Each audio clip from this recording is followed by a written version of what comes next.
hindi ko mo isinali ka na sa kwento, ikaw na ang dapat magbida rito. Ako po ang inyong lingkod, Tagapanood TV. Welcome back po dito sa ating channel at Facebook page. Panibagong araw, panibagong reaction video po ulit tayo mga tagapanood. At ito po'y galing sa channel ni Ibang Klaseng Balita. Ilalagay ko po sa description yung link ng channel niya para mabisita nyo po at masuportahan na rin. Pero bago po tayo magpatuloy, nais ko lang pong magpasalamat sa inyong walang sawang suporta at pagtangkilik po dito sa ating channel. At kung kayo bago lang po na napadaan dito sa ating channel, huwag niyo po sanang kalimutan na mag-subscribe.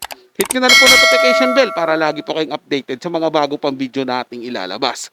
Share, like, and comment din po kayo mga tagapanood. Atin nyo babasahin at pupusuan. So simulan na po natin ang ating reaction video sa araw na ito mga tagapanood. Let's do this!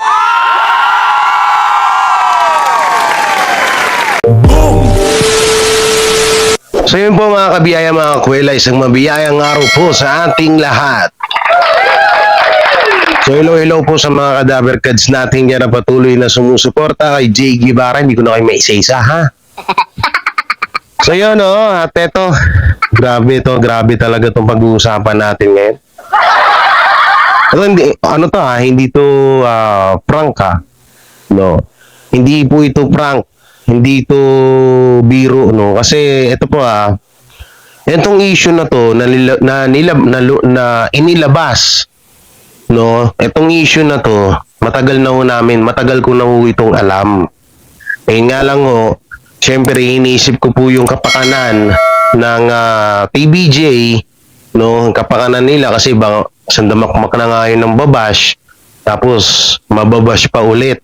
Diba? So, matagal ko na tong alam, so hindi ko to inere sa channel ko or hindi ko to inilabas kasi nga sabi ko kapag inilabas ko na naman to, sasabihin na naman ng mga against sa TBJ ay inutusan na naman ng TBJ yung kanilang staff. Ayun na naman po yung magiging ayun na naman yung sasabihin ng mga against to TBJ, no. So inaantay ko lang na sana may nila sa mga news mapanood itong issue na to at dun kami magre-reaction. Kaso may isa pong bida-bida, no, na hindi nag-iisip at inilabas tong issue na to. Sa totosin lang po mga kadabarkads, hindi ko to sinabi kila Utol, Chris Ulo, Utol Jake Magnus, kala Utol Tita Messi, lahat ng mga nasa grupo namin ng mga defenders ng TBJ, mga reactor, ay hindi ko po ito sinabi at hindi ko to ipinapalabas. Hala, sorry, napindot ko. Ang ngayon, ang nangyari kasi, may isa pong bida-bida na vlogger, no. So tosin, kung ikaw po, kasi baka mamaya masamain nyo na naman. Kasi baka sabihin nyo may personal na galit ako dito sa tao. Wala akong personal na galit dito. Kaso, siya mismo yung siya mismo yung nagpapahamak sa sarili niya. No, siya mismo yung nagpapahamak, siya yung nagpapakita na talagang wala talaga siyang concern sa TBJ kundi makakuha lang siya ng views, no.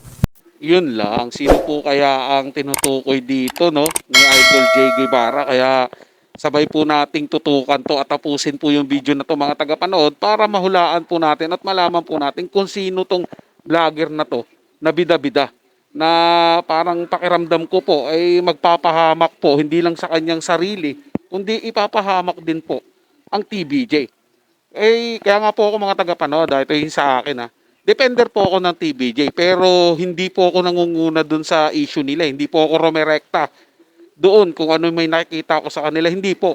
Ang ginagawan ko po ng reaction video is yung mga ibang defender din po ng TBJ para magkaroon po ng idea yung ibang tao. Ako po yung nagbibigay ng opinion doon sa inilalabas nilang pagdedepensa sa TBJ. Ganun po yung ginagawa kong reaction. Hindi ko po ginagaya yung katulad nila Idol Jack Magnus, nito ni Idol Jay Guevara at ng iba pa pong mga defender. At kung gagawa man ako ng reaction video sa mga video po nila, lalo na kay Idol Chris Ulo din at saka kay Sangkay Janjan, sinisigurado ko po na lumipas na po yung ilang araw para napanood muna ng kanilang mga subscriber, tsaka lang po ako gagawa ng reaction bilang pagrespeto din po sa kanila. Ganun po yung ginagawa ko. Kaya kung may respeto ka po dun sa taong sinusubaybayan mo at ginagawan mo ng reaction video, hindi mo siya gagawa ng bagay na parang ipapahamak mo siya. Ganun po dapat. Dapat ipanatilihin po natin yung pagiging safety nila. Diba, hindi po tayo kukuha lang ng views, bahala na may mapahamak po tayo. Kaya lang, yung iba po, hindi natin sila masisisi. Eh, gusto po nila yung ganun eh. 'Di ba? Nawawala na po yung pagiging tao nila pag ganun po mga taga. Sa tingin ko lang po. Kasi ako naman, nalaban naman ako ng patas. Pag sinabi nga sa akin ng mga ginagawa ko ng reaction video na wag mong gawa ng reaction video yung video ko. Hindi ko po gagawa, maghahanap po ako sa iba. Ganun na po, rerespetuhin ko po sila. Gusto po nila yun eh. 'Di ba? So yun, bago natin ito simulan, no, huwag niyo pong kalimutan na mag-like, share, comment, and subscribe sa ating YouTube channel at pakishare naman po nitong mga video natin at pakipollow po ang ating Facebook page. No, maraming salamat sa lahat. So, ngayon kasi itong issue na to na nilabas ng isang vlogger na to, hindi namin talaga to dapat ilalabas kasi nga puputaktayin na naman ng mga basher ang TBJ. Kasi mga Dabarkads, kung iisipin nyo mabuti, kapag mayroong isa sa mga staff ng TBJ na nandyan sa TV5 na ngayon na sumama sa kanila, at kapag ito ay nagdemanda mapatungkol sa tape INC, ang sasabihin na naman ng mga basher sa TBJ, inutusan na naman nila. So ito kasi normal naman po talaga na ilabas to, kaso nga lang nag-aantay ng tamang panahon. Alam niyo yung tamang panahon, yung sa Aldab, di ba? Yung tamang panahon, alam niyo ba yun? Alam ba nito yun? Dapat hindi basta-basta labas ng issue, no? Hindi basta porket may nalaman ka doon sa studio, ilalabas mo agad. Hindi ganoon, ang pangit ng ganoon. Hindi ka bagay. Hindi naman talaga kasi to solid TBJ, mga Kadabarkads eh. Marami lang talaga nabubulag, no? Nainis ako. Alam nyo, hindi ako nainis, baka sabihin nyo, kasi naunahan ka lang. Hindi, ang tagal ko nang alam to eh. Ang dami kong pangalam dyan sa mga staff dyan or sa mga iba't iba pang mga issue dyan na nandyan sa TBJ na para sa Type INC, pero hindi namin nilalabas. Hinahayaan namin bilang respeto sa Tito Vic and Joey, hinahayaan po namin na sila mismo ang unang maglabas. Doon po kami agad magre-react. Hindi yung issue na lang parang, alam mo yun, lahat na lang gagawan mo ng issue dun, re-reactionan mo or gagawan mo ng issue na dapat hindi pa nga dapat na pag-uusapan. Dito kasi sa video nito, wala, makakapaghanda agad ang Tape INC. Kasi sinabi niya agad sa video niya na di mo lang siya nag-isip na ilalabas ko ba to? Kasi pag nilabas ko to, hindi pa naman to nilalabas ng TBJ. Tapos ako ilalabas. Parang nakakaya naman. Parang wala naman ako respeto. So yun po mga Kadabarkads, no? Nakikita nyo naman kung sino yung nasa screen. So yan pong video na yan at yung topic niya na yan po yung tinutukoy ko. Pakinggan nyo pong maigi yung mga sasabihin niya dito, ha? Sabi ko sa inyo pupunta lang yan sa studio para makasagap ng balita eh. Ayun talaga yan eh. Tingnan mo, hindi nag-focus sa laro. Sige, ito mo, panoorin natin. DJ Production. Tapos meron pong iba na naikwento. Ito, Ulitin natin. yun po. So ito, ibabalita ko po sa inyo. Bago ko lang nasagap. Okay? Meron pong panibagong kaso na haharapin ang Tape Incorporated. Okay? Ito po, hindi pa lumalabas sa news.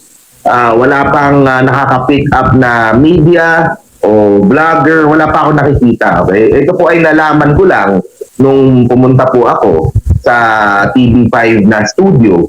Ayan na, nalaman niya lang nung nagpunta siya sa TV5 sa studio. Diba kami, galing din kami doon. Nako po, si Models of Manila pala yung tinutukoy dito ni Idol J. Guevara po, mga tagapanood, no?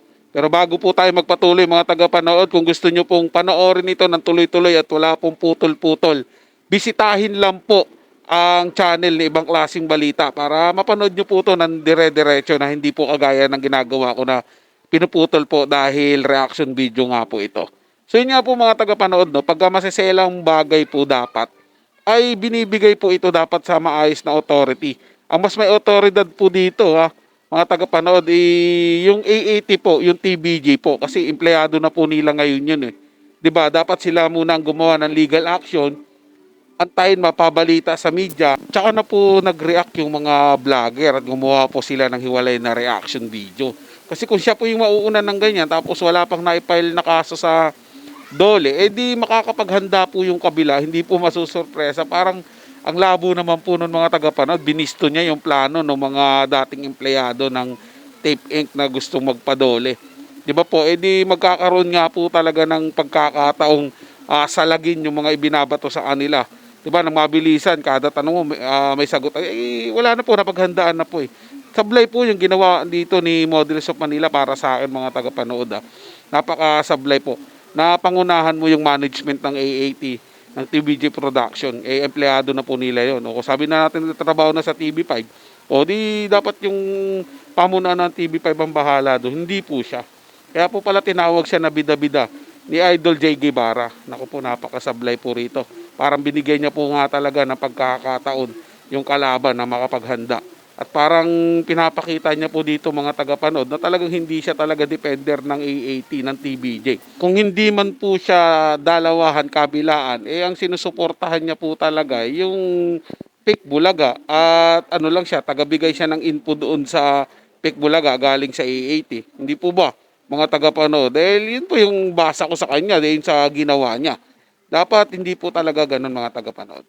So yun lang po mga tagapanood, naway nagustuhan nyo po yung paksang ating tinalakay sa araw na to. Kung kayo bago lang po na napadaan dito sa ating channel, huwag nyo po sanang kalimutan na mag-subscribe. Hit nyo na rin po notification bell para lagi po kayong updated sa mga bago pang video nating ilalabas. Share, like, and comment din po kayo mga tagapanood, atin yung babasahin at pupusuan. So hanggang sa muli po, ito yung Tagapanood TV. Komento at opinion lamang, wala pong personalan. Paalam po at mabuhay po kayong lahat.